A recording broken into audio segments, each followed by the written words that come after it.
Meu nome é Carla, tenho 28 anos e em 2018 eu estava completamente quebrada financeiramente em Salvador, na Bahia. Minha avó Joana tinha morrido há 2 semanas de uma forma muito estranha e eu não tinha nem dinheiro para pagar o enterro dela. Os vizinhos do bairro da Liberdade comentavam que nas últimas semanas ela gritava sozinha de madrugada, como se estivesse discutindo com alguém invisível. Dona Maria, que morava na casa ao lado, me disse que sempre teve coisa estranha naquela casa desde que minha avó se mudou para lá. Eu estava desempregada há 6 meses e precisava urgentemente de dinheiro para as contas básicas. Quando fui limpar a casa da vovó Joana para vender, encontrei coisas muito estranhas escondidas debaixo da cama dela. Tinha bonecas de pano cheias de alfinetes, búzios, velas pretas e um caderno velho com receitas escritas à mão. No meio de tudo isso, encontrei R$3.000 em notas de 100 guardados dentro de uma lata de biscoito. O caderno estava cheio de anotações sobre trabalhos espirituais que ela fazia para as pessoas do bairro. Tinha receitas para amarração, para separar casais, para trazer dinheiro e até para causar doenças em desafetos. Cada página tinha desenhos estranhos e nomes de entidades que eu nunca tinha ouvido falar. Quando comecei a ler aquelas coisas, senti um frio na espinha que não conseguia explicar. Na primeira semana depois do enterro, uma vizinha chamada Socorro veio me procurar. Ela disse que minha avó sempre jogava búzios para ela e perguntou se eu não sabia fazer a mesma coisa. Eu expliquei que não entendia nada daquilo, mas ela insistiu tanto e ofereceu R$50 que resolvi tentar. Peguei o caderno da vovó e tentei seguir as instruções que estavam escritas lá. Foi aí que as coisas começaram a ficar realmente assustadoras na minha vida. No momento em que comecei a jogar os búzios, seguindo as receitas do caderno, todos os copos da cozinha se quebraram sozinhos de uma vez só. O barulho foi tão alto que Dona Maria veio bater na porta, perguntando se estava tudo bem. Eu fiquei paralisada de medo, sem entender o que tinha acontecido. Socorro ficou impressionada e disse que aquilo era sinal de que eu tinha o mesmo dom da minha avó. Ela me pagou os R$50 e saiu contando para todo mundo do bairro que a neta da Joana também sabia trabalhar com os espíritos. Em uma semana, já tinha 3 pessoas batendo na minha porta querendo consulta. O dinheiro estava fazendo muita falta, então resolvi continuar. Comecei a estudar o caderno da minha avó todos os dias para entender melhor aquelas receitas. Descobri que ela não era apenas uma benzedeira comum. Ela fazia trabalhos muito pesados para pessoas que queriam prejudicar outros. Tinha anotações sobre como separar casais felizes, como fazer pessoas ficarem doentes e até como causar acidentes. Algumas páginas estavam manchadas com o que parecia ser sangue seco. As consultas foram aumentando e o dinheiro começou a entrar na minha vida pela primeira vez em meses. Eu cobrava R$100 por consulta e sempre tinha gente procurando. Mas, junto com o dinheiro, coisas estranhas começaram a acontecer na casa todos os dias. Ouvia passos no corredor durante a madrugada.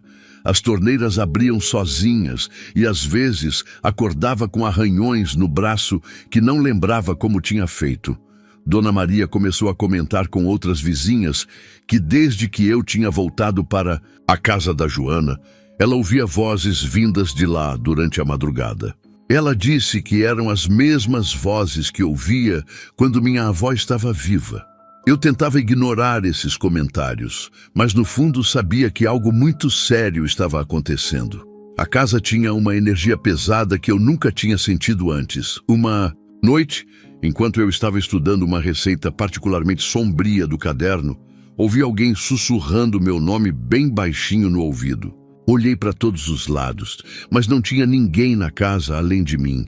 A voz sussurrou novamente, dessa vez dizendo que eu tinha muito potencial para trabalhos mais lucrativos. Senti como se alguma coisa invisível estivesse me observando o tempo todo. No final daquele primeiro mês, mexendo com as coisas da minha avó, eu já estava ganhando mais dinheiro do que tinha ganhado em qualquer emprego. Consegui pagar todas as contas atrasadas e ainda sobrou dinheiro para comprar roupas novas. Mas o preço que eu estava pagando era muito alto, mesmo sem entender completamente o que estava acontecendo. As vozes durante a madrugada estavam ficando mais claras e mais frequentes. Foi quando um homem muito bem vestido apareceu na minha porta, dizendo que tinha ouvido falar do meu trabalho e queria me fazer uma proposta que mudaria completamente a minha vida. Esse homem se apresentou como Dr. Rodrigo e tinha uma aparência muito elegante, sempre vestindo terno preto e sapatos sociais caros. Ele começou a frequentar minha casa como um cliente comum, pedindo consultas simples sobre negócios e relacionamentos. Durante 2 semanas seguidas, ele vinha toda terça-feira às 10 horas da manhã e pagava R$ 200 por uma consulta que durava apenas meia hora. Eu achava estranho, porque ele sempre sabia exatamente o que perguntar e nunca parecia surpreso com as respostas dos búzios. Na 3ª semana, comecei a perceber que quando o Dr. Rodrigo estava na minha casa, objetos começavam a se mover sozinhos. Copos mudavam de lugar, portas se abriam sem ninguém tocar e às vezes eu ouvia sussurros vindos de outros cômodos. Ele sempre ficava muito calmo durante esses momentos, como se fosse algo completamente normal. Uma vez perguntei se ele tinha notado algo estranho e ele apenas sorriu, dizendo que casas com energia espiritual forte sempre reagiam à presença de pessoas especiais. Durante essas visitas, Dr. Rodrigo demonstrava conhecer detalhes sobre minha vida que eu nunca tinha contado para ele. Ele sabia sobre a morte misteriosa da minha avó, sobre os gritos que ela dava de madrugada e até sobre o caderno de receitas que eu tinha encontrado. Quando questionei como ele sabia dessas coisas, ele respondeu que tinha fontes muito bem informadas. Disse que conhecia minha avó Joana há muitos anos e que ela era uma das melhores no que fazia. Na 4ª visita, ele finalmente revelou o verdadeiro motivo de estar ali. Dr. Rodrigo me contou que minha avó tinha feito alguns trabalhos muito importantes para ele ao longo dos anos, mas que havia deixado algumas obrigações pendentes quando morreu. Ele explicou que no mundo espiritual, dívidas passavam de geração em geração até serem quitadas completamente. Disse que eu tinha herdado não apenas os objetos e conhecimentos da minha avó, mas também as responsabilidades que ela não tinha cumprido. Quando perguntei que tipo de dívida era essa, ele se levantou da cadeira e caminhou até a janela da sala. Dr. Rodrigo disse que minha avó tinha recebido muito dinheiro ao longo dos anos para fazer trabalhos específicos contra algumas instituições religiosas da cidade. Ela tinha conseguido causar divisões em 3 terreiros rivais, mas não tinha completado o trabalho mais importante que ele tinha pago para ela fazer. O trabalho envolvia uma igreja evangélica no centro da cidade que estava atrapalhando os negócios dele. Ele então me ofereceu uma oportunidade que mudaria completamente minha situação financeira. Dr. Rodrigo disse que se eu completasse o trabalho que minha avó não tinha terminado, ele pagaria R$ 5.000 na hora. Além disso, se eu concordasse em fazer outros trabalhos similares para ele, receberia R$ 10.000 por mês como salário fixo. Disse que o trabalho era simples, eu só precisaria me infiltrar na igreja como uma convertida e causar problemas internos. Fiquei alguns minutos em silêncio pensando na proposta, porque R$ 10.000 por mês era mais dinheiro do que eu tinha, visto na vida inteira. Dr. Rodrigo percebeu minha hesitação e sentou na minha frente com uma expressão mais séria. Ele disse que eu podia recusar a proposta, mas que as consequências de não quitar a dívida da minha avó poderiam ser muito graves para mim. Perguntou se eu queria saber como minha avó tinha morrido de verdade. Quando disse que sim, ele me contou que Joana tinha tentado quebrar o acordo que tinha com ele no último ano de vida. Por isso, as entidades que trabalhavam para ele começaram a atormentá-la todas as noites, até que ela não aguentou mais. Dr. Rodrigo disse que os gritos que os vizinhos ouviam eram resultado dessa cobrança espiritual. Ele me olhou diretamente nos olhos e disse que eu não gostaria de passar pelo mesmo que minha avó passou. Senti um medo muito grande naquele momento, porque percebi que não estava lidando com uma pessoa comum. Dr. Rodrigo tinha um conhecimento sobre o mundo espiritual que ia muito além do que eu imaginava. Ele disse que eu tinha herdado um dom muito forte da minha avó, mas que precisava aprender a usá-lo da forma correta.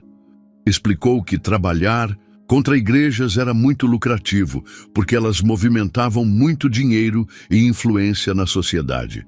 Ele então detalhou exatamente como seria o trabalho que eu precisaria fazer. Dr. Rodrigo disse que eu deveria me converter falsamente na Igreja Renascer em Cristo, que ficava perto do mercado modelo.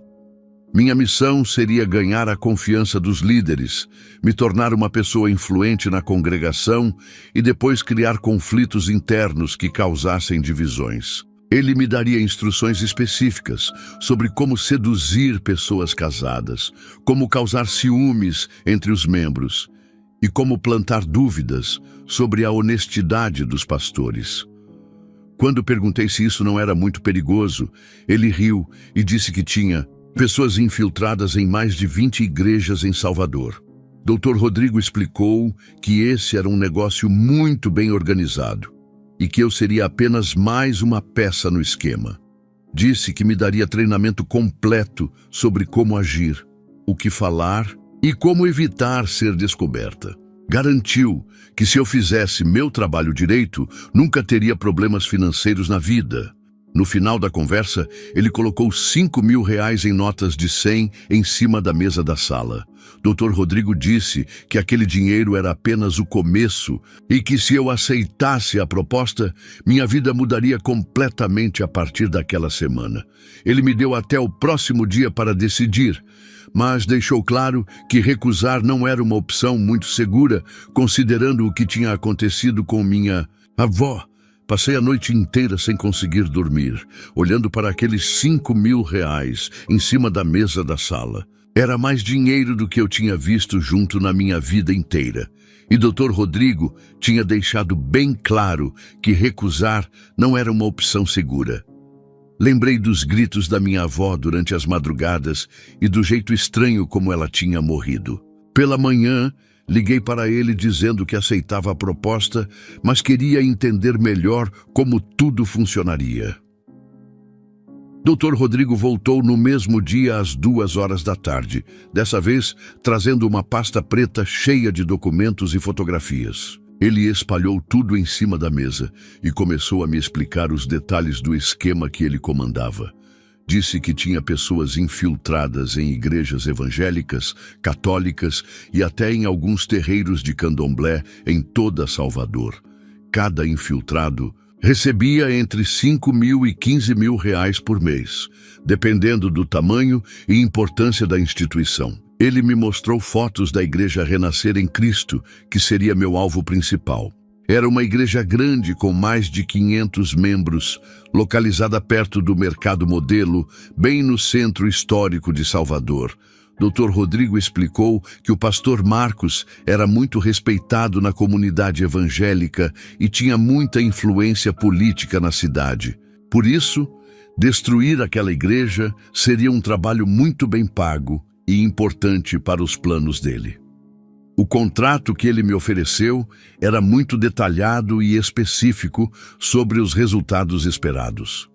Eu receberia R$10.000 por mês como salário base, mais R$5.000 de bônus para cada líder da igreja que conseguisse seduzir ou corromper.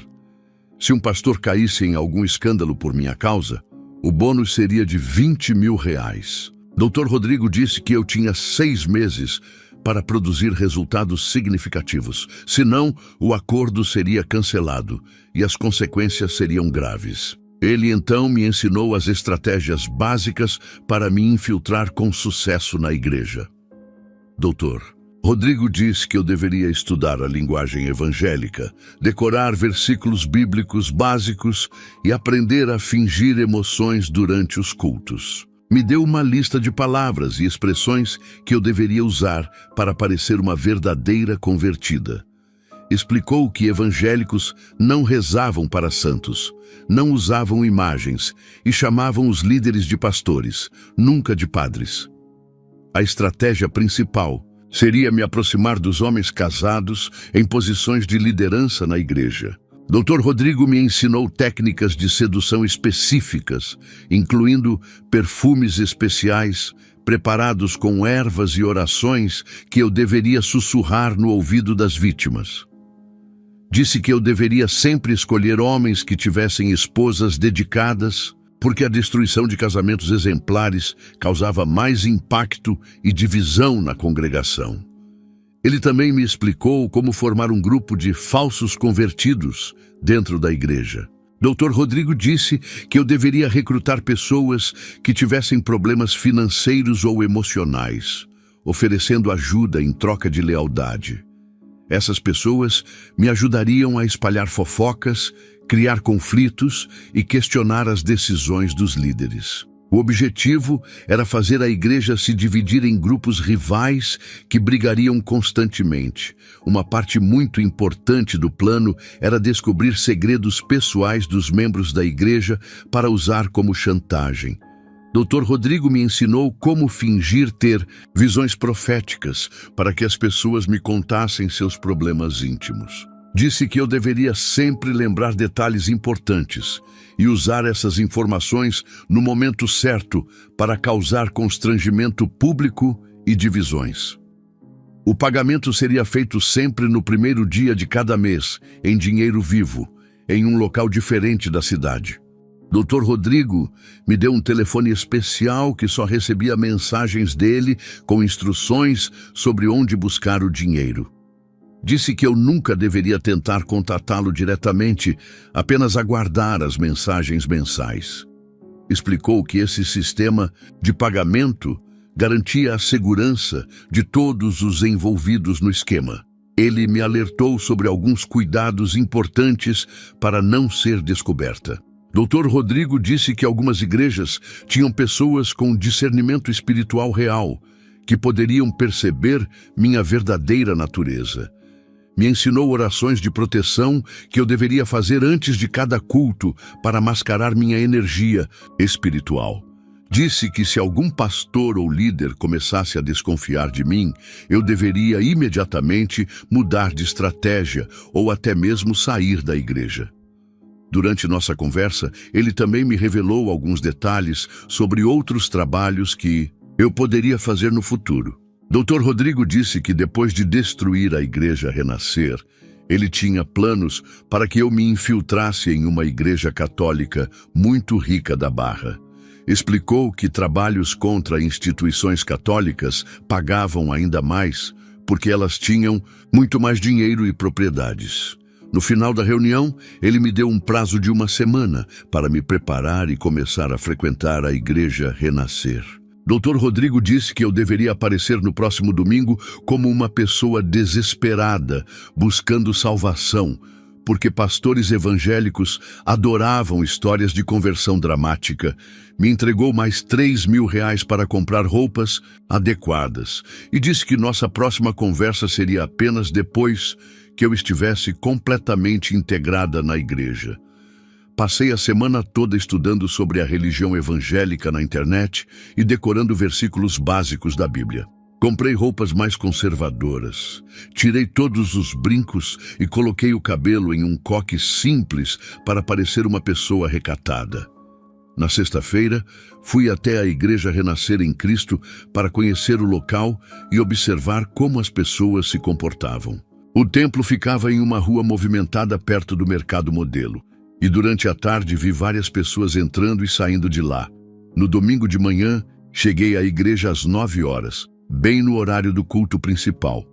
Meu coração estava batendo muito forte porque sabia que se fosse descoberta, as consequências seriam terríveis. Sentei nas últimas fileiras e tentei imitar o comportamento das outras pessoas. Quando começaram a cantar, percebi que não sabia nenhuma música. Então, apenas movi os lábios fingindo que estava cantando junto com a congregação. Durante a primeira semana, quase me entreguei várias vezes por não conhecer os costumes evangélicos. Uma vez, quando o pastor pediu para todos orarem, eu automaticamente fiz o sinal da cruz, como estava acostumada a ver na televisão. Algumas pessoas me olharam estranhado e uma senhora chamada Dona Neuza perguntou se eu era católica. Disse rapidamente que era, mas que queria conhecer outras formas de buscar Deus. O pastor Marcos era um homem de uns 45 anos, casado com a pastora Ana Lúcia, e eles tinham 2 filhos adolescentes. Ele pregava com muita energia e sempre fazia apelos para pessoas que queriam aceitar Jesus como Salvador. Na segunda semana, quando ele fez o apelo, senti que era a hora de me aproximar mais da igreja. Levantei a mão dizendo que queria me converter, e várias pessoas vieram me abraçar e orar por mim. Dona Neuza, que era uma das membros mais antigas da igreja, continuava desconfiando de mim. Ela sempre me fazia perguntas sobre minha vida e sobre como eu tinha conhecido a igreja. Uma vez, ela perguntou qual era meu versículo bíblico favorito, e eu gaguejei tanto que não consegui responder direito. Disse que ainda estava aprendendo a ler a Bíblia, e ela se ofereceu para me ensinar durante as tardes de terça-feira. Durante minha primeira oração pública na igreja, passei uma vergonha terrível, porque não sabia como os evangélicos oravam. Comecei falando Nossa Senhora e rapidamente mudei para Nosso Senhor, mas várias pessoas perceberam o erro. O pastor Marcos sorriu e disse que estava tudo bem, que pessoas recém-convertidas sempre cometiam pequenos erros. Ele até me ajudou a terminar a oração, mas notei que Dona Neuza anotou algo em um caderninho que sempre carregava. A primeira vez que participei da Santa Ceia foi uma experiência horrível. Quando a pastora Ana Lúcia me entregou o pão, senti como se ele estivesse queimando minha boca. Tive que fazer um esforço enorme para engolir e não cuspir na frente de todo mundo. O suco de uva também tinha um gosto amargo que me deu náusea. Percebi que meu corpo estava rejeitando aqueles símbolos cristãos, mas precisava fingir que estava tudo normal. Levei 3 meses inteiros para conseguir decorar os versículos básicos que todo evangélico sabia de cor. Estudava todas as noites em casa, mas sempre que tentava ler a Bíblia, sentia dores de cabeça muito fortes. Às vezes as páginas pareciam borradas, como se alguma força estivesse impedindo que eu absorvesse aquele conteúdo. Mesmo assim, persistia porque sabia que R$10.000 por mês dependiam do meu desempenho. Durante esse período de adaptação, recebi a primeira mensagem de Dr. Rodrigo no telefone especial. Ele disse que estava observando meu progresso e que eu estava sendo muito lenta para me integrar na igreja. Ameaçou reduzir meu salário pela metade se eu não começasse a produzir resultados mais rápidos. Lembrou que outros infiltrados já teriam conseguido pelo menos causar uma briga pequena em 3 meses de trabalho. O pastor Marcos começou a demonstrar interesse especial em mim, porque gostava de acompanhar pessoalmente os novos convertidos. Ele me chamava para conversas particulares em seu gabinete e sempre perguntava sobre minha vida anterior. Disse que percebia que eu tinha um passado difícil e que Jesus queria me usar de forma especial na igreja. Essas conversas me deixavam nervosa, porque ele parecia enxergar coisas que eu não queria revelar. Na 12ª semana, finalmente consegui me integrar no Ministério de Mulheres da Igreja. A pastora Ana Lúcia me convidou para ajudar na organização dos eventos e na preparação dos lanches após os cultos. Foi nessa época que comecei a ter acesso às informações pessoais dos membros e a conhecer melhor a estrutura da igreja. Descobri que o diácono Paulo era responsável pela tesouraria e que ele tinha acesso a todas as contas da igreja. Dona Neuza continuava me vigiando de perto, mas agora de uma forma mais sutil. Ela sempre aparecia nos lugares onde eu estava e fazia perguntas aparentemente inocentes sobre minha família e meu passado. Uma vez ela me perguntou onde eu tinha aprendido a amarrar os cabelos de um jeito tão bonito e percebi que ela conhecia em termos da Umbanda. Comecei a suspeitar que ela sabia mais sobre espiritismo do que demonstrava publicamente. Paulo era um diácono de 32 anos, casado com Sandra há 8 anos, e eles tinham 3 filhos pequenos. Ele era responsável pela tesouraria da igreja e também liderava o ministério de louvor aos domingos. Desde as primeiras semanas, notei que Paulo sempre me olhava de forma diferente durante os ensaios do coral. Decidi que ele seria minha primeira vítima, porque sua queda causaria um escândalo enorme na igreja e me daria credibilidade com o doutor. Rodrigo, comecei minha estratégia de sedução de forma muito sutil, sempre chegando alguns minutos mais cedo nos ensaios do coral. Paulo ficava sozinho, preparando os instrumentos e organizando as músicas da semana.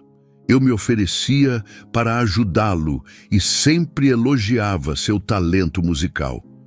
Disse que nunca tinha conhecido alguém que tocasse violão de forma tão inspiradora e que suas músicas me aproximavam mais de Deus. Durante as primeiras semanas, Paulo resistia às minhas investidas e sempre mudava de assunto quando eu tentava puxar conversas mais pessoais. Ele falava constantemente sobre Sandra e os filhos, mostrando fotos deles no celular e contando histórias engraçadas da família. Percebi que ele realmente amava a esposa. Então, precisaria usar métodos mais fortes para quebrar essa resistência que ele estava demonstrando. Foi quando comecei a usar as técnicas que o Dr. Rodrigo tinha me ensinado. Preparei um perfume especial com ervas específicas, que causavam confusão mental e desejo em homens casados. Também passei a sussurrar no ouvido dele pequenas orações em Yorubá que ele não entendia, mas que afetavam sua mente de forma gradual. Essas técnicas precisavam ser aplicadas com muito cuidado para não levantar suspeitas das outras pessoas. No segundo mês de investidas, consegui informações muito íntimas sobre Paulo através dos búzios que eu jogava em casa. Descobri que ele tinha uma cicatriz no peito esquerdo que nunca contara para ninguém e que às vezes sonhava com uma ex-namorada da adolescência. Uma noite, depois do ensaio, comentei casualmente sobre esses detalhes, como se tivesse tido uma visão profética sobre ele. Paulo ficou completamente chocado e perguntou como eu podia saber dessas coisas. Disse que às vezes Deus me mostrava coisas sobre as pessoas para que eu pudesse orar melhor por elas. Paulo ficou muito impressionado com minha espiritualidade e começou a me procurar para conversar sobre problemas pessoais. Ele me contou que às vezes se sentia sobrecarregado com as responsabilidades da igreja e que Sandra não entendia a pressão que ele enfrentava. Usei essas informações para me posicionar como alguém que realmente o compreendia. Durante o terceiro mês, intensifiquei os ataques espirituais contra a mente de Paulo. Comecei a aparecer coincidentemente nos lugares que ele frequentava, ir fora da igreja, no supermercado, na padaria, na escola dos filhos dele. Sempre cumprimentava com alegria e puxava conversas sobre como Deus estava direcionando nossos encontros. Paulo começou a ficar confuso sobre seus sentimentos e disse que não conseguia parar de pensar em mim. Sandra começou a perceber a mudança no comportamento do marido e ficou desconfiada da nossa amizade. Ela me confrontou um domingo após o culto, perguntando por que eu sempre estava perto do Paulo e por que eles não conversavam mais como antes. Disse que estava apenas sendo uma irmã em Cristo solidária, mas Sandra respondeu que conhecia bem o marido e que ele tinha mudado depois que eu cheguei na igreja. No quarto mês, Paulo finalmente cedeu às minhas investidas durante um retiro espiritual da igreja em Itaparica. Nós estávamos sozinhos na cozinha, preparando o lanche da tarde, quando ele me beijou de forma desesperada. Disse que não conseguia mais lutar contra os sentimentos que tinha por mim e que sentia como se estivesse sendo controlado por uma força superior. Foi exatamente o que eu queria ouvir, porque significava que os trabalhos espirituais estavam funcionando perfeitamente. Depois daquele primeiro beijo, Paulo entrou em uma crise emocional terrível porque sabia que estava traindo Sandra e os filhos. Ele chorava nos encontros secretos que começamos a ter e dizia que se sentia como se estivesse possuído por algum demônio. Eu fingia consolá-lo e dizia que nosso amor era uma bênção de Deus, que ele havia nos unido para um propósito especial. Gradualmente, consegui convencê-lo de que Sandra não era a mulher certa para ele. Por um momento, vendo o sofrimento de Paulo e lembrando do carinho que Sandra tinha demonstrado por mim, pensei em parar com aquele plano terrível. Ele era um homem bom que estava sendo destruído pelos meus feitiços, e a família dele seria devastada quando tudo viesse à tona. Mas quando liguei para Dr. Rodrigo expressando minhas dúvidas, ele me lembrou friamente que piedade não pagava minhas contas e que eu tinha uma dívida familiar para quitar. No final do 4º mês, Paulo tomou a decisão que eu estava esperando há tanto tempo. Ele disse que iria conversar com Sandra sobre separação porque não conseguia mais viver uma mentira. Disse que nosso amor era mais forte que qualquer compromisso anterior e que estava disposto a enfrentar as consequências. Naquela noite, quando ele contou tudo para Sandra, os gritos puderam ser ouvidos por toda a vizinhança.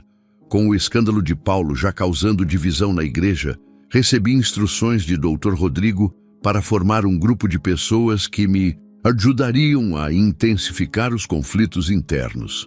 Ele disse que eu precisava recrutar pelo menos 4 pessoas que tivessem problemas financeiros ou emocionais, porque essas eram mais fáceis de manipular.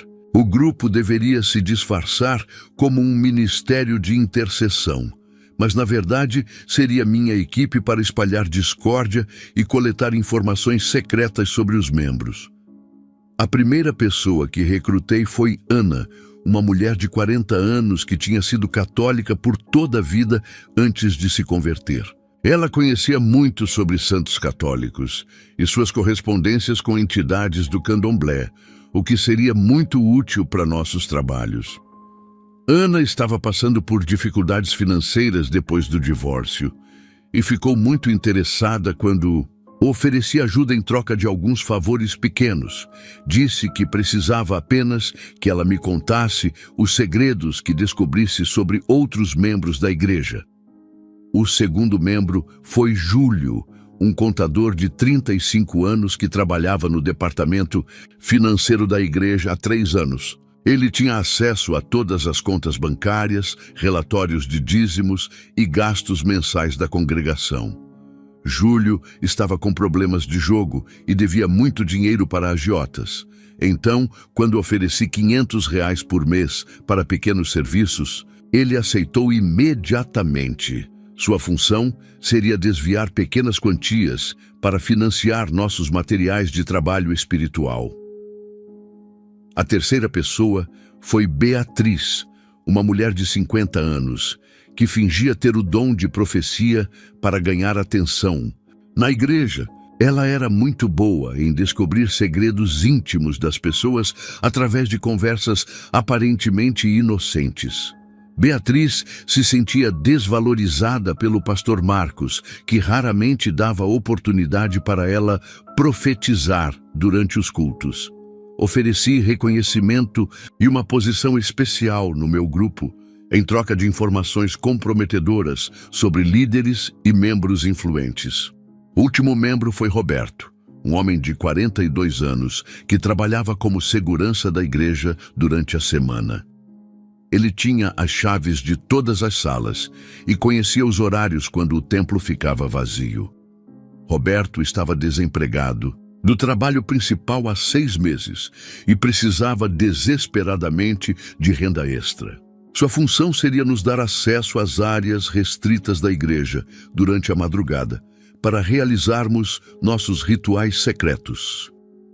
Marquei nossa primeira reunião para uma terça-feira às 9 horas da noite, no porão da igreja, usando as chaves que Roberto tinha conseguido. Expliquei para todos que éramos um grupo especial de intercessão que faria vigílias secretas para proteger a congregação de ataques espirituais. Disse que precisávamos manter sigilo absoluto, porque nem todos os membros estavam preparados para esse nível de espiritualidade avançada. Na verdade, planejava usar essas reuniões para fazer trabalhos de macumba disfarçados de oração cristã. Durante nossas vigílias, eu ensinava orações que pareciam cristãs, mas na verdade eram invocações em Iorubá sussurradas de forma baixa. Espalhávamos sal grosso pelos cantos do templo, dizendo que era para purificação, mas na verdade era para atrair entidades negativas. Acendíamos velas brancas por fora, mas o pavio era preparado com cera preta, que liberava energias pesadas no ambiente. Nossos améns eram pronunciados de forma que soavam como nomes de Exus, quando falados rapidamente. Ana se especializou em identificar quais santos católicos os membros ex-católicos ainda veneravam secretamente. Ela descobriu que Dona Francisca ainda rezava para Santo Antônio toda noite e que seu Geraldo tinha uma imagem de São Jorge escondida no carro. Essas informações eram valiosas porque podíamos usar a ligação emocional dessas pessoas com o catolicismo para criar conflitos sobre a pureza da fé evangélica na igreja. Júlio começou a desviar pequenas quantias da conta de ofertas para comprar nossos materiais de trabalho. Todo mês, ele retirava entre 200 e 300 reais que usávamos para comprar velas especiais, ervas, perfumes e outros itens necessários para nossos rituais. Ele falsificava os relatórios financeiros, dizendo que o dinheiro tinha sido gasto com manutenção do templo ou materiais de limpeza. Como ele era o responsável pela contabilidade, ninguém questionava esses gastos pequenos. Beatriz se tornou nossa espiã mais eficiente, porque tinha o dom de fazer as pessoas se abrirem completamente com ela.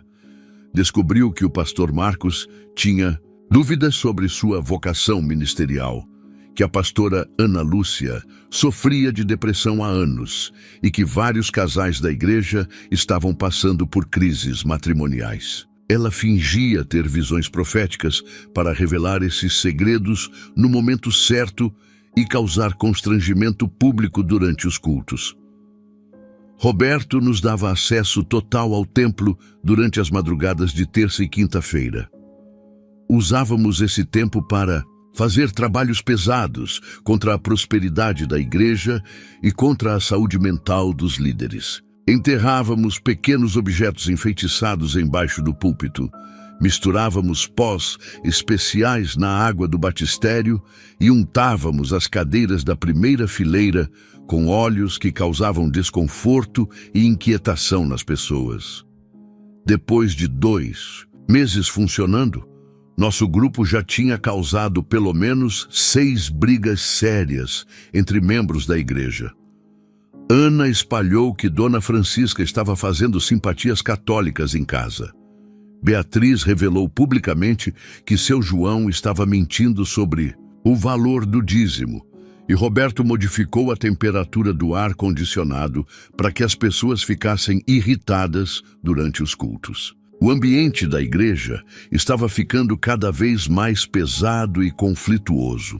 No final do 2º mês, recebi uma ligação de Dr. Rodrigo, parabenizando nosso trabalho e dizendo que os resultados estavam superando as expectativas. Ele depositou um bônus de R$3.000 na minha conta e disse que em breve me daria instruções para a fase final do plano. Mas também me alertou que as entidades que trabalhavam conosco começariam a cobrar preços mais altos pelos serviços prestados. No início de 2021, Dr. Rodrigo simplesmente desapareceu sem deixar rastro algum. O telefone especial que ele tinha me dado parou de receber mensagens e quando tentei ligar para os números que ele havia fornecido, descobri que não existiam mais. Por 3 semanas seguidas, esperei ansiosamente por algum contato dele, mas nada chegou. Foi quando percebi que tinha sido abandonada no meio de um esquema muito maior e mais perigoso do que imaginava. As entidades espirituais que ele tinha trazido para trabalhar conosco começaram a aparecer para mim todas as madrugadas, cobrando pagamento pelos serviços prestados. Elas diziam que Dr. Rodrigo tinha fugido sem quitar as dívidas e que agora eu era responsável por tudo.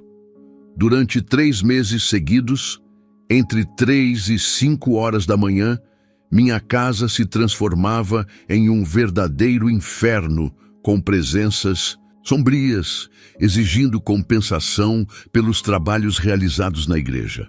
Comecei a emagrecer de forma assustadora porque não conseguia comer nem dormir direito. Em apenas 1 mês, perdi 15 quilos e meu rosto ficou cavado, como se estivesse com alguma doença grave.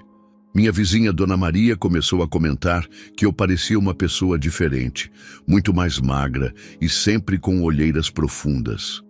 As pessoas da igreja também notaram minha mudança física e perguntavam se eu estava passando por algum problema de saúde. As entidades começaram a exigir algo muito mais terrível do que dinheiro ou trabalhos espirituais.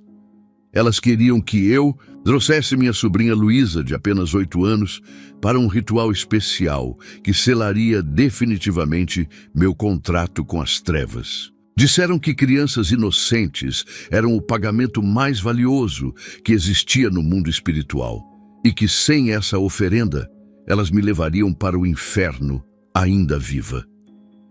Quando me recusei terminantemente a envolver minha sobrinha no esquema, as torturas noturnas se intensificaram de forma brutal.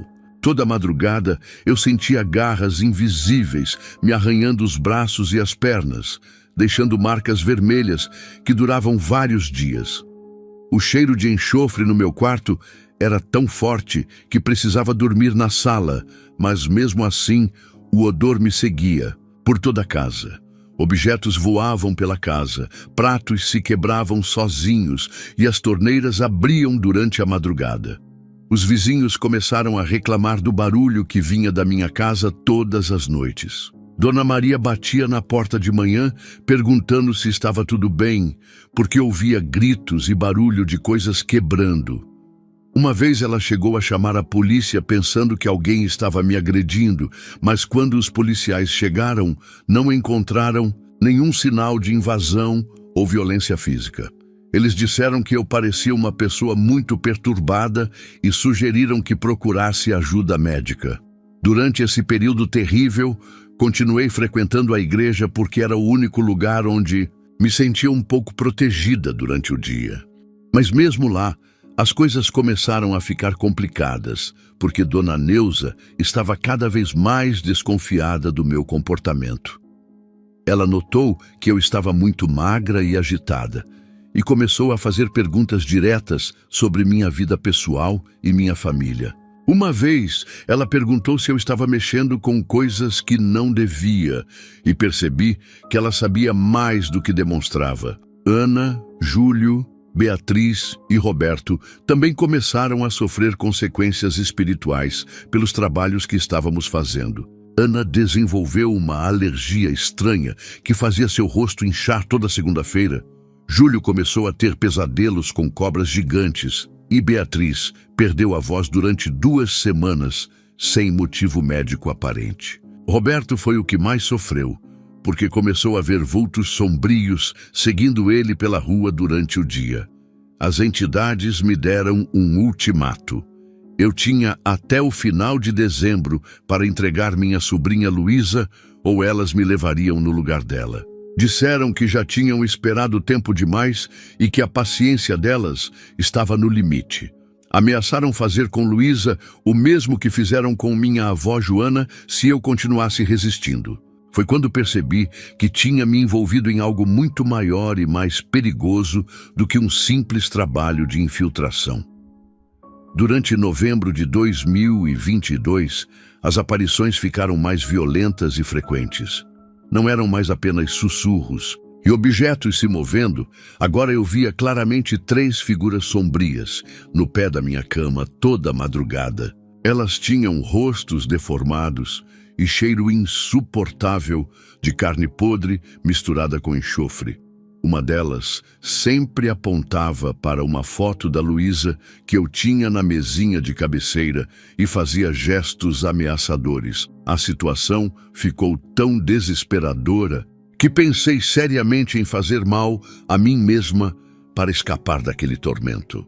Mas toda vez que pensava nisso, as entidades riam e diziam que nem na morte eu escaparia delas, porque minha alma já pertencia a elas através dos contratos que tinha assinado. Percebi que estava completamente presa em uma situação sem saída, aparente, e que tinha me tornado escrava das mesmas forças que pensava estar controlando. Foi numa madrugada chuvosa de dezembro, quando elas apareceram mais violentas do que nunca, que algo completamente inesperado aconteceu na minha vida. Joyce era a faxineira da igreja há mais de 10 anos. Uma mulher simples de 52 anos que todos subestimavam por causa da sua profissão.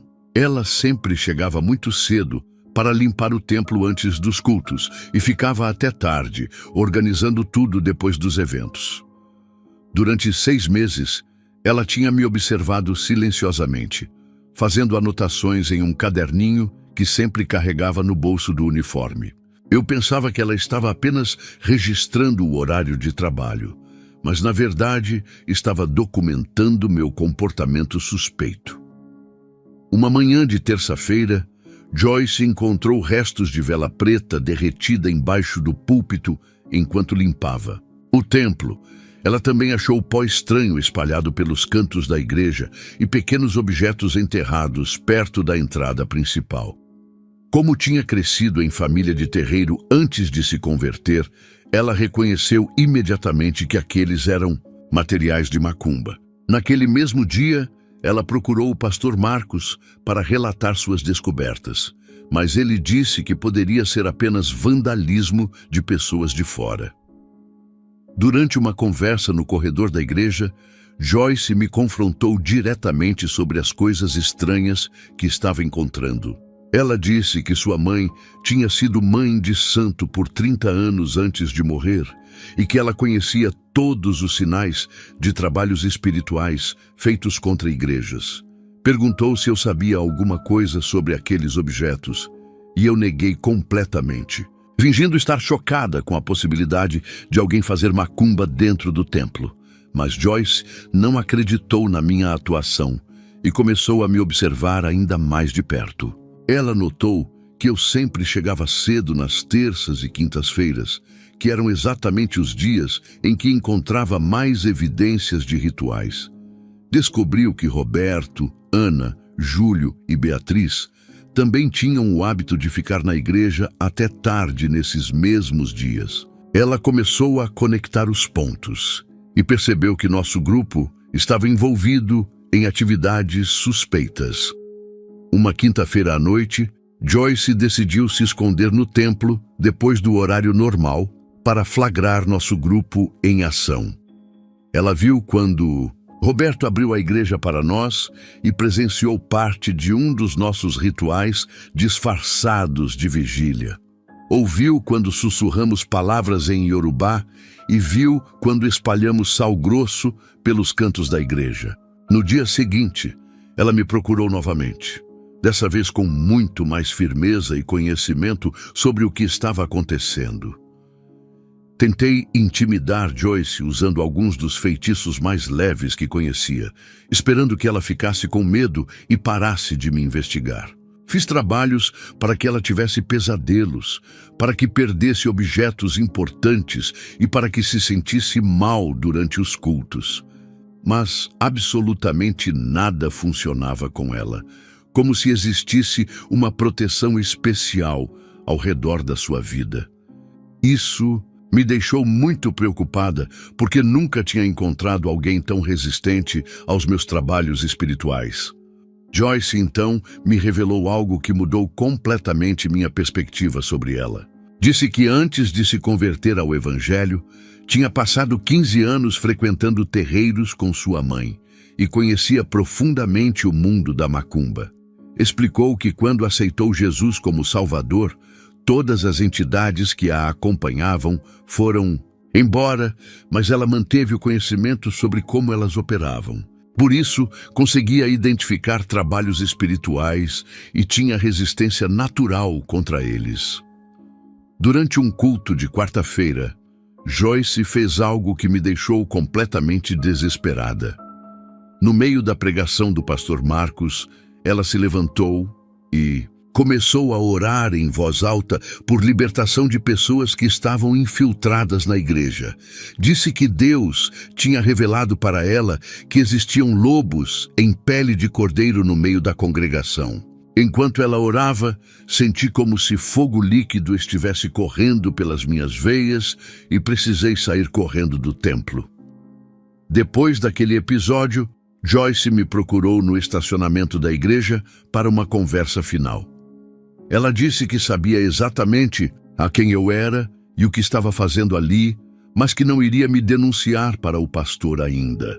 Disse que Jesus tinha mostrado para ela em sonho que eu estava sendo usada por forças maiores e que no fundo do coração eu não queria estar fazendo aquilo. Ofereceu ajuda para eu sair daquela vida, mas eu recusei com raiva e disse que ela não entendia nada. Joyce então fez uma oração por mim que foi diferente de tudo que eu já tinha ouvido na vida. Ela não gritou nem fez gestos dramáticos. Apenas colocou a mão no meu ombro e falou baixinho com Jesus, como se estivesse conversando com um amigo íntimo. Pediu para que ele me mostrasse o amor verdadeiro e me desse forças para escolher o caminho certo. Durante aquela oração, chorei, pela primeira vez em meses, sem entender por que estava sentindo tanta emoção. Nos dias seguintes, Joyce começou a aparecer nos lugares onde eu estava, sempre com um sorriso gentil e uma palavra de encorajamento. Ela nunca mais me confrontou sobre a macumba, mas sempre dizia que estava orando por mim e que acreditava que Deus tinha planos especiais para a minha vida. Essa atitude dela me confundia muito, porque eu esperava ameaças ou chantagem, mas recebia apenas amor e paciência. Por 2 semanas, tentei evitar Joyce completamente, mas ela sempre encontrava um jeito de cruzar meu caminho na igreja. Uma vez ela me trouxe um lanche caseiro dizendo que tinha sonhado comigo passando fome, e realmente eu não estava conseguindo me alimentar direito por causa dos tormentos noturnos. Naquele momento, percebi que ela tinha algo que eu nunca tinha visto antes. Uma fé verdadeira que não dependia de rituais ou trabalhos espirituais. Joyce era a faxineira da igreja há mais de 10 anos, uma mulher simples, de 52, anos que todos subestimavam por causa da sua profissão. Ela sempre chegava muito cedo para limpar o templo antes dos cultos e ficava até tarde organizando tudo depois dos eventos. Durante 6 meses, ela tinha me observado silenciosamente, fazendo anotações em um caderninho que sempre carregava no bolso do uniforme. Eu pensava que ela estava apenas registrando o horário de trabalho, mas na verdade estava documentando meu comportamento suspeito. Uma manhã de terça-feira, Joyce encontrou restos de vela preta derretida embaixo do púlpito enquanto limpava o templo.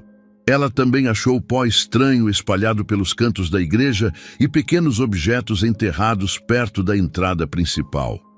Como tinha crescido em família de terreiro antes de se converter, ela reconheceu imediatamente que aqueles eram materiais de macumba. Naquele mesmo dia, ela procurou o pastor Marcos para relatar suas descobertas, mas ele disse que poderia ser apenas vandalismo de pessoas de fora.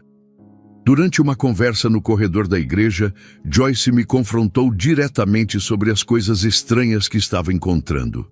Ela disse que sua mãe tinha sido mãe de santo por 30 anos antes de morrer e que ela conhecia todos os sinais de trabalhos espirituais feitos contra igrejas. Perguntou se eu sabia alguma coisa sobre aqueles objetos, e eu neguei completamente, fingindo estar chocada com a possibilidade de alguém fazer macumba dentro do templo. Mas Joyce não acreditou na minha atuação e começou a me observar ainda mais de perto. Ela notou que eu sempre chegava cedo nas terças e quintas-feiras, que eram exatamente os dias em que encontrava mais evidências de rituais. Descobriu que Roberto, Ana, Júlio e Beatriz também tinham o hábito de ficar na igreja até tarde nesses mesmos dias. Ela começou a conectar os pontos e percebeu que nosso grupo estava envolvido em atividades suspeitas. Uma quinta-feira à noite, Joyce decidiu se esconder no templo depois do horário normal para flagrar nosso grupo em ação. Ela viu quando Roberto abriu a igreja para nós e presenciou parte de um dos nossos rituais disfarçados de vigília. Ouviu quando sussurramos palavras em Yorubá e viu quando espalhamos sal grosso pelos cantos da igreja. No dia seguinte, ela me procurou novamente, dessa vez com muito mais firmeza e conhecimento sobre o que estava acontecendo. Tentei intimidar Joyce usando alguns dos feitiços mais leves que conhecia, esperando que ela ficasse com medo e parasse de me investigar. Fiz trabalhos para que ela tivesse pesadelos, para que perdesse objetos importantes e para que se sentisse mal durante os cultos.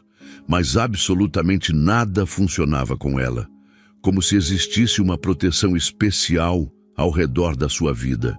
Isso me deixou muito preocupada porque nunca tinha encontrado alguém tão resistente aos meus trabalhos espirituais.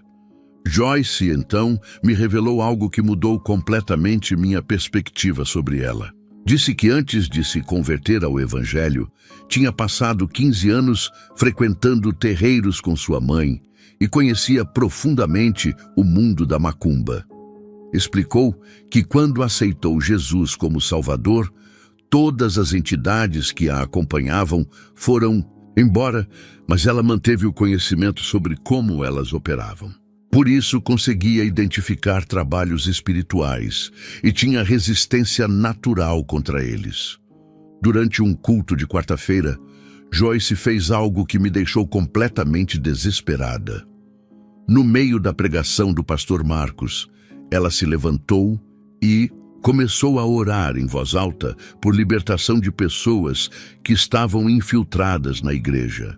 Disse que Deus tinha revelado para ela que existiam lobos em pele de cordeiro no meio da congregação. Enquanto ela orava, senti como se fogo líquido estivesse correndo pelas minhas veias e precisei sair correndo do templo. Depois daquele episódio, Joyce me procurou no estacionamento da igreja para uma conversa final. Ela disse que sabia exatamente quem eu era e o que estava fazendo ali, mas que não iria me denunciar para o pastor ainda. Disse que Jesus tinha mostrado para ela em sonho que eu estava sendo usada por forças maiores e que no fundo do coração eu não queria estar fazendo aquilo. Ofereceu ajuda para eu sair daquela vida, mas eu recusei com raiva e disse que ela não entendia nada.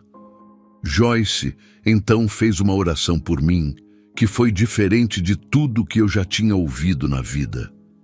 Ela não gritou, nem fez gestos dramáticos. Apenas colocou a mão no meu ombro e falou baixinho com Jesus, como se estivesse conversando com um amigo íntimo. Pediu para que ele me mostrasse o amor verdadeiro e me desse forças para escolher o caminho certo.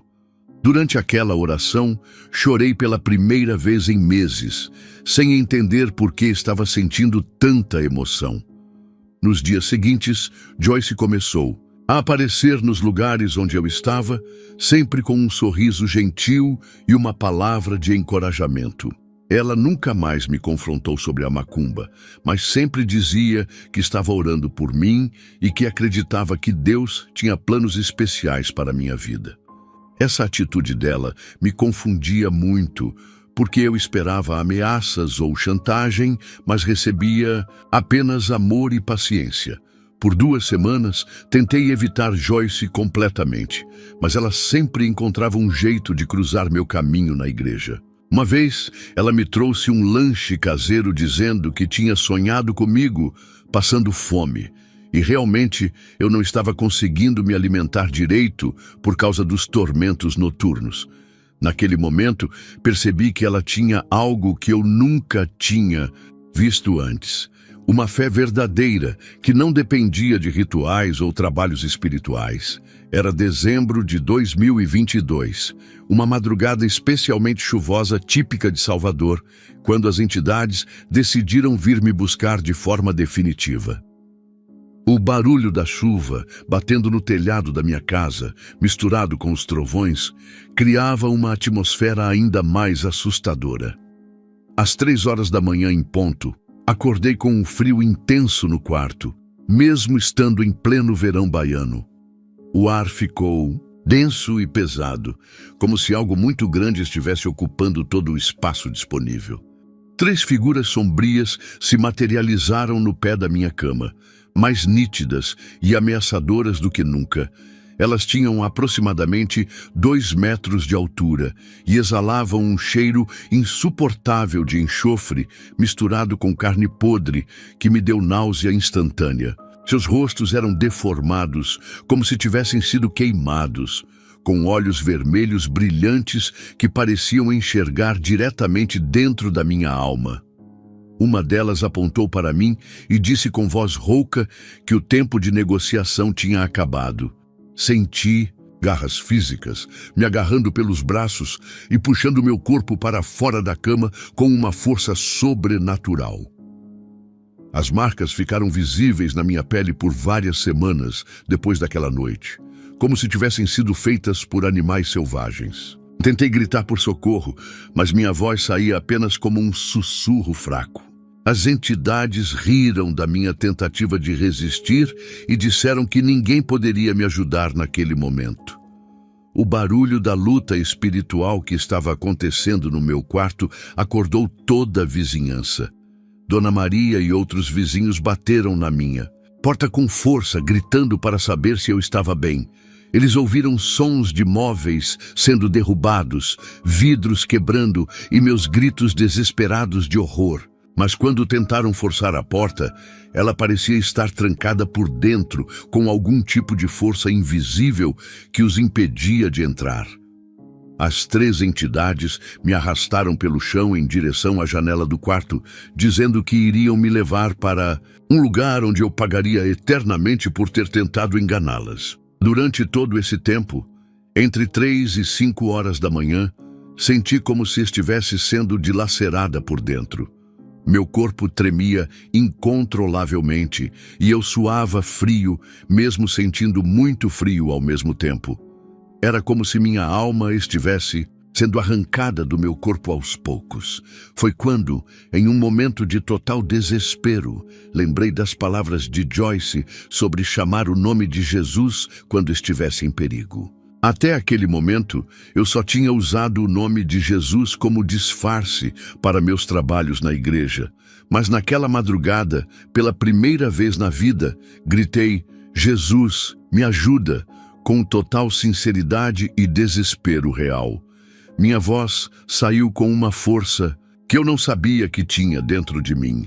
No exato momento em que o nome de Jesus saiu da minha boca com fé verdadeira, uma luz dourada e intensa preencheu todo o quarto. As 3 entidades sombrias soltaram meus braços imediatamente e começaram a gritar, como se estivessem sendo queimadas por aquela luz. Elas recuaram para os cantos do quarto tentando se esconder, mas a luz as seguia onde quer que fossem. Foi a primeira vez que vi medo nos olhos vermelhos daquelas criaturas. A luz dourada era diferente de qualquer coisa que eu já tinha visto na vida. Não era quente nem fria, mas transmitia uma sensação de paz e proteção absoluta. Alguns objetos de macumba que eu ainda guardava no quarto começaram a queimar automaticamente quando tocados por aquela luz. O caderno da minha avó, As velas pretas, os búzios e até algumas roupas que eu usava para fazer trabalhos se desfizeram em cinzas instantaneamente.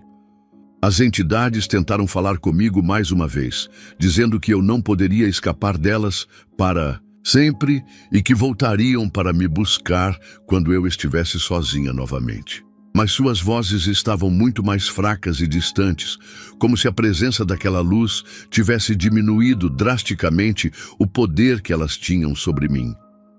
Uma delas disse que eu pagaria caro por ter chamado aquele nome e que nossa guerra estava apenas começando. Gradualmente, as três figuras foram se dissolvendo até desaparecerem completamente, levando junto o cheiro horrível de enxofre que tinha dominado o ambiente. A luz dourada também foi diminuindo aos poucos, mas deixou uma sensação de alívio no quarto que eu nunca tinha experimentado antes. Pela primeira vez em meses, consegui respirar profundamente sem sentir o peso de presenças malignas ao meu redor. Quando a vizinhança finalmente conseguiu arrombar minha porta, me encontraram no chão do quarto chorando compulsivamente, mas viva e consciente. Dona Maria disse que meu rosto tinha uma expressão de alívio, como se eu tivesse acabado de escapar da morte. Os vizinhos chamaram uma ambulância achando que eu tinha sofrido algum tipo de ataque, mas os paramédicos não encontraram nenhum ferimento sério além dos arranhões nos braços. Durante os dias seguintes, minha casa ficou completamente em paz pela primeira vez desde que eu tinha começado a mexer com as coisas da minha avó. Não havia mais sussurros durante a madrugada. Objetos não se moviam sozinhos. E o cheiro de enxofre tinha desaparecido completamente. Consegui dormir uma noite inteira sem interrupções. Algo que não acontecia há mais de um ano. Foi quando percebi que alguma coisa fundamental tinha mudado na minha vida espiritual. Depois daquela noite terrível, passei 3 dias sem conseguir sair de casa, refletindo sobre tudo que tinha acontecido na minha vida desde que comecei a mexer com as coisas da minha avó. Percebi que tinha me tornado escrava das mesmas forças que pensava estar controlando e que quase perdi minha alma por causa de dinheiro.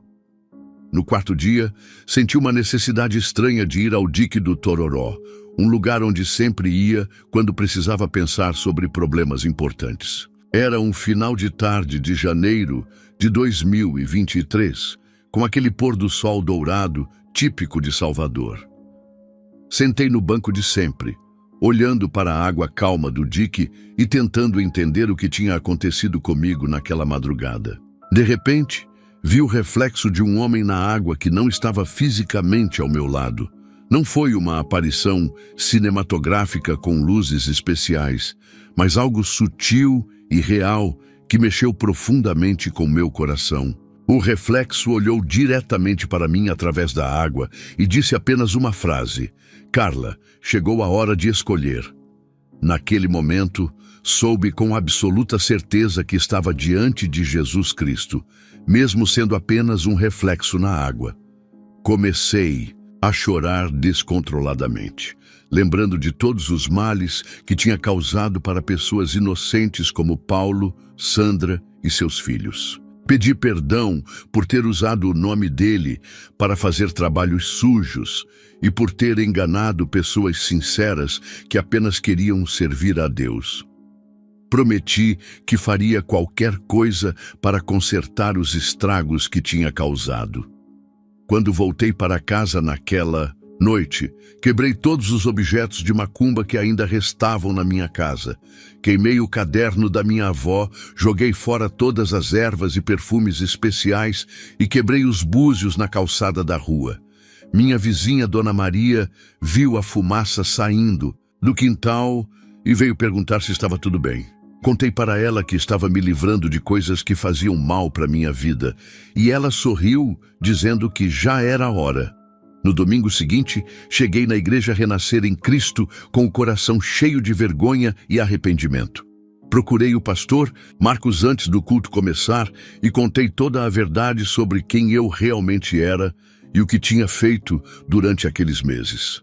Revelei sobre Dr. Rodrigo, sobre o grupo secreto, sobre os trabalhos de macumba e sobre como tinha destruído o casamento de Paulo. O pastor ficou chocado, mas disse que Jesus havia morrido para perdoar pecados muito piores que os meus. O processo de libertação espiritual levou 3 meses inteiros de jejuns, orações e acompanhamento pastoral. Durante esse período, precisei devolver todo o dinheiro que tinha ganhado com aquele trabalho sujo, vendendo tudo que tinha comprado com recursos de Dr. Rodrigo. Joyce se tornou minha mentora espiritual e me ajudou a resistir quando as tentações voltavam. Várias vezes pensei em desistir e voltar para a vida antiga por causa das dificuldades financeiras que estava enfrentando. Em março de 2023, quase tive uma recaída terrível quando fiquei sem dinheiro para pagar o aluguel da casa. A tentação de voltar para o terreiro e fazer alguns trabalhos rápidos para ganhar dinheiro foi muito forte. Cheguei até a pegar o telefone para ligar para alguns antigos clientes, mas Joyce apareceu na minha porta naquele exato momento com uma oferta de trabalho como faxineira na casa dela. Disse que tinha orado e sentido que Deus queria que ela me ajudasse naquele momento difícil. Durante esse período de recuperação, Ana, Júlio, Beatriz e Roberto também passaram por processos de libertação espiritual na igreja. Todos confessaram sua participação no grupo secreto e pediram perdão publicamente para a congregação. Ana voltou a frequentar a igreja católica. Júlio conseguiu se livrar do vício em jogos e Roberto encontrou um emprego fixo como vigilante. Beatriz foi a que mais demorou para se libertar completamente, porque havia se envolvido muito profundamente com trabalhos de falsa profecia. Em maio de 2023, algo muito inesperado aconteceu. Dr. Rodrigo apareceu na porta da minha casa, tentando me convencer a voltar para o esquema dele. Disse que tinha arrumado novos contatos e que poderia me pagar ainda mais dinheiro para trabalhos contra igrejas em outras cidades. Mas quando ele viu a transformação real que havia acontecido na minha vida, ficou visivelmente desconfortável. Tentou usar as mesmas técnicas de intimidação de antes, mas elas não funcionaram mais porque eu estava protegida pela fé verdadeira. O momento mais emocionante de todo o processo de restauração foi quando Paulo e Sandra renovaram seus votos matrimoniais na igreja. Eles passaram 6 meses em terapia de casal com o pastor Marcos e conseguiram reconstruir o casamento que eu havia destruído. No dia da cerimônia, Sandra me procurou e disse que me perdoava completamente, porque percebia que eu também tinha sido vítima de forças maiores. Paulo me pediu desculpas por ter traído a família e agradeceu por eu ter confessado a verdade. 6 meses depois da minha conversão verdadeira, o pastor Marcos me convidou para dar meu testemunho durante um culto especial sobre libertação espiritual. Contei publicamente toda a minha história, desde a herança da minha avó até o encontro com Jesus no dique do Tororó. Mais de 300 pessoas estavam presentes naquela noite e 52 pessoas aceitaram Jesus como Salvador depois de ouvir meu relato. Foi quando percebi que Deus queria usar minha experiência terrível para ajudar outras pessoas. Hoje, 3 anos depois, pastorei uma pequena congregação no subúrbio de Salvador que cresceu 300% depois que comecei a compartilhar meu testemunho regularmente. Especializei-me em ajudar pessoas que estão envolvidas com ocultismo e em ensinar igrejas sobre discernimento espiritual. Já identifiquei mais de 20 casos de infiltração em congregações da Bahia e ajudei muitas famílias a se libertarem de maldições geracionais. O que o diabo planejou para destruir minha vida, Deus transformou em ferramenta de salvação para muitas outras pessoas.